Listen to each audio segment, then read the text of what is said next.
Inna lillahi wa inna ilaihi roji'un. Kita telah mendengar bersama-sama keputusan Mahkamah Konstitusi tentang sengketa Pilpres 2024 ini. Ya, kita sudah mendengar bagaimana keputusannya dan apa alasan-alasan di balik keputusan itu. Sebelum lanjut, gua kasih disclaimer dulu bahwa video ini adalah opini atau pendapat dan saran pribadi gua, tidak menyangkut partai politik, tidak menyangkut organisasi, kelompok yang gua masuki. Bagaimana gua menyikapi keputusan Mahkamah Konstitusi ini? Tentu karena Mahkamah Konstitusi ini adalah keputusannya mengikat dan final, tidak boleh ada yang protes dengan keputusan ini. Kecewa boleh, silakan, tapi untuk memprotes tidak boleh karena keputusannya mengikat dan final. Dan gua jujur sama sekali tidak kaget ya, karena dari awal paslon 01 maupun 03 yang akan membawa ini ke MK, sebelum mereka membawa ke MK, kan gua sama sekali nggak ada ngomong bahwa gua akan optimis dengan MK, nggak. Tapi gua tetap mempersilahkan mereka untuk berjuang di MK. Ya, singkatnya gue pun menerima keputusan dari Hakim Mahkamah Konstitusi dan gue hanya mengapresiasi ketiga hakim yang sudah mengemukakan pendapat yang berbeda. Terima kasih Bapak dan Ibu. Itu untuk keputusan MK. Dan sekarang gue mau nge-breakdown dikit bagaimana perjalanan politik gue selama tahun-tahun politik ini, selama masa kampanye dan pemilu ini, dan pasca pemilu ini. Jadi sebenarnya hal-hal ini sudah gue sampaikan melalui media sosial gue, terutama Instagram, tapi gue akan rangkum sedikit di sini. Jadi yang pertama tentang Prabowo Subianto, waktu dia diusung oleh partainya Gerindra sebagai capres, gue tidak ada masalah sama sekali. Dan gue dulu adalah pendukung dia di 2019. Makanya di awal-awal tuh gue nggak ada masalah yang begitu besar dengan pencapresan Prabowo. Tapi masalah besar terjadi ketika dia memilih Gibran untuk menjadi cawapresnya. Hormat gue luntur. Kenapa? Karena ketahuan banget dia hanya pengen cepat menang. Karena kalau kita berkaca di 2019 kemarin ya, pemilu 2019 kemarin, itu Mahfud MD hampir saja menjadi cawapresnya Jokowi. Tapi akhirnya Jokowi memilih Ma'ruf Amin. Kenapa? Apakah Ma'ruf Amin lebih pintar politik dibanding Mahfud MD? Tentu saja kemungkinan besar tidak. Tapi kenapa Jokowi memilih Ma'ruf Amin? Tentu saja supaya dia dapat dukungan. Jadi dia itu lebih memilih bagaimana supaya gua dapat suara banyak dan mengesampingkan tentang ahli atau tentang pakar di bidang politik gitu. Politik dan hukum kan, Mahfud MD. Jadi itulah yang di copy paste oleh Prabowo. Makanya kalau ada yang bilang Gibran tuh kan perwakilan anak muda, bohong. Bullshit. Omong kosong. Kenapa? Banyak anak muda yang seumuran Gibran yang jauh lebih ngerti politik, yang lebih cocok jadi cawapres. Tapi kenapa dipilihnya Gibran?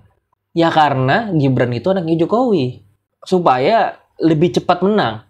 Karena ya penduduk Indonesia ya, ini musibah juga buat kita ya. Kebanyakan penduduk Indonesia ini masih menganggap negaranya itu negara monarki, negara kerajaan, monarki absolut lagi. Jadi mereka tuh berpikir kalau bapaknya jago memimpin, anaknya sudah pasti jago memimpin. Sesimpel itu pemikiran mereka. Dan sayangnya orang yang mikir kayak gitu tuh nggak sedikit di Indonesia. Itu musibah juga buat kita. Karena memang kebodohan-kebodohan seperti ini memang sudah dipelihara ya dengan baik.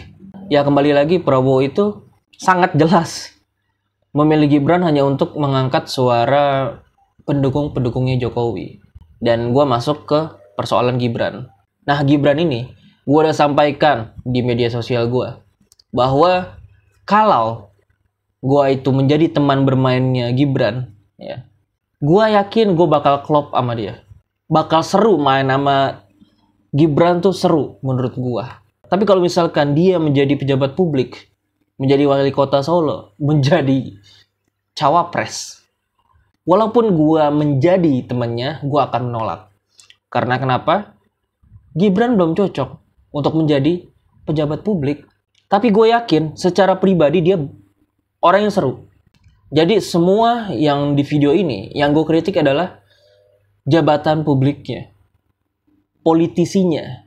Gue tidak mengkritik pribadi Prabowo, gue tidak mengkritik pribadi Gibran.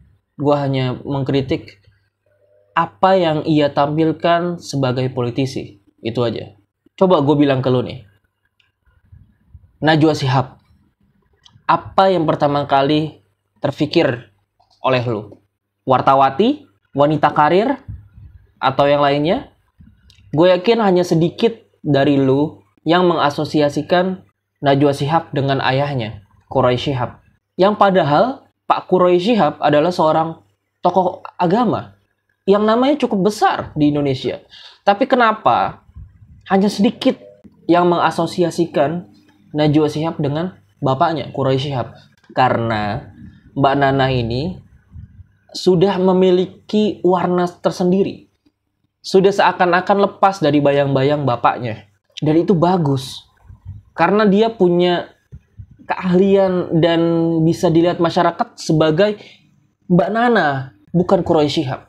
Tapi kalau misalkan gue bilang Gibran Rakabuming Raka, apa yang pertama kali terlintas di pikiran lo?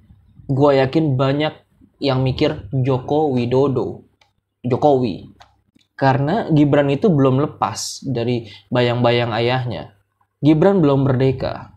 Ya, karena kita nggak bisa memilih lahir di keluarga mana. Makanya gue nggak masalah kalau misalkan anak presiden nyalonin diri sebagai capres atau cawapres, nggak masalah. Boleh. Tapi itu tadi, dia harus punya warna tersendiri.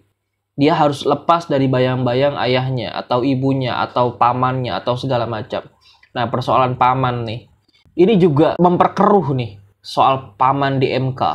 Yang tadinya demokrasi sudah keruh, ditambah keruh lagi. Soal paman-paman ini. MK lagi. Mahkamah Konstitusi lagi. Lembaga tinggi negara.